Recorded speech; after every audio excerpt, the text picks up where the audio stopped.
Assalamualaikum warahmatullahi wabarakatuh. Hari ini pelajaran Al-Quran Hadis. Nah, sebelum kita memulai pelajaran, kita membaca basmalah terlebih dahulu. Yuk kita bareng-bareng baca basmalah. Bismillahirrahmanirrahim. Oke, hari ini kita akan membahas tentang hadis persaudaraan. Oke, tahu kan persaudaraan itu apa? Persaudaraan itu hubungan kita dengan orang lain. Oke, itu namanya saudara.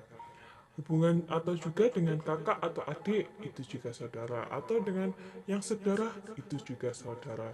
Sesama muslim kita juga namanya saudara. Oke, yuk kita membaca hadisnya terlebih dahulu. Setelah itu Bu Eva akan membahas artinya dan menjelaskan kandungan dari hadis tersebut.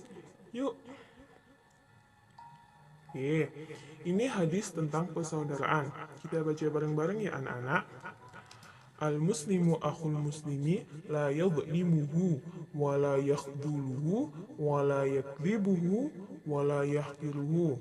At-taqwa hahuna wa yushirru ila sadrihi thalatha maratin.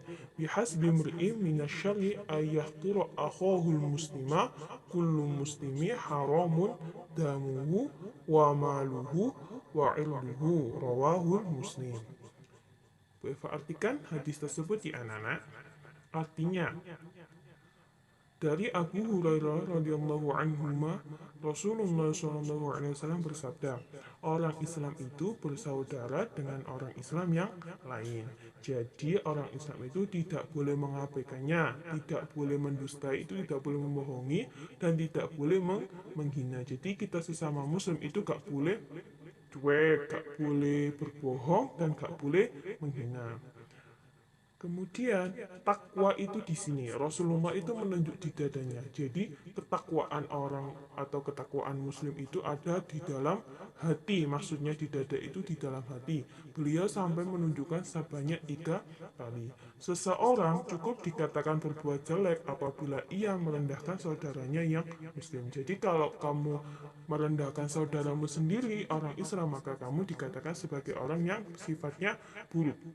Apabila ia merendahkan saudaranya yang muslim, setiap muslim terhadap muslim lainnya itu haram darahnya, haram hartanya, dan haram kehormatannya. Jadi kalian itu nggak boleh membunuh sesama muslim, nggak boleh mengambil hartanya sesama muslim atau hartanya tetanggamu yang sama-sama Islam atau teman-temanmu yang sama-sama Islam, itu juga nggak boleh. Dan nggak boleh menjatuhkan kehormatan, maksudnya tidak boleh mencemarkan nama baik saudaramu atau nama baik sesama muslim. Penjelasan hadis tersebut bahwasanya hadis di atas menjelaskan tentang ukhuwah Islamiyah, yakni persaudaraan sesama muslim sangat penting karena ikatan persaudaraan akan tercipta persatuan Islam, umat Islam yang kokoh. Jadi kalau kita saudaranya kuat sesama dengan muslim, maka Islam itu menjadi kokoh dan kuat.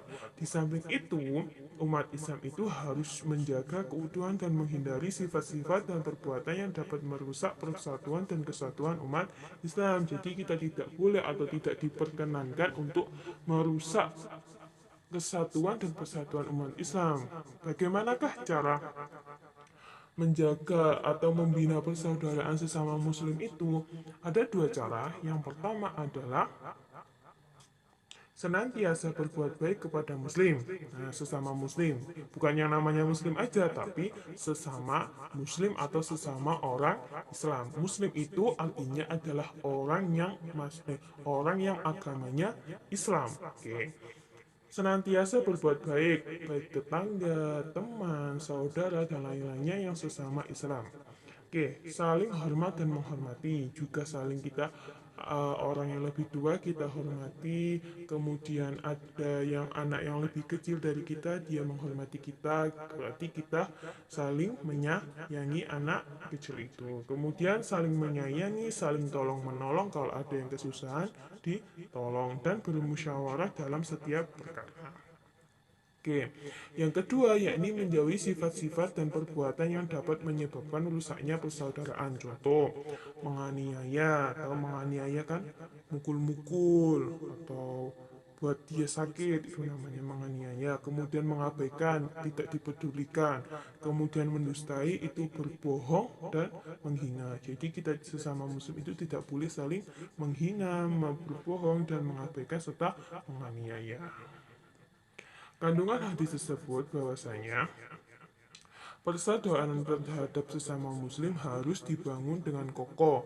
Dengan cara apa? Saling mengenal, menghormati, dan saling tolong menolong. Kemudian persaudaraan sesama muslim akan kuat apabila kita mampu menjauhi sifat dan perbuatan yang tercela, sehingga menghindari perbuatan yang dapat menyebabkan rapuhnya serta letaknya kekuatan umat Islam. Jadi kita harus menjauhi hal-hal yang merusak persatuan dan kesatuan umat Islam.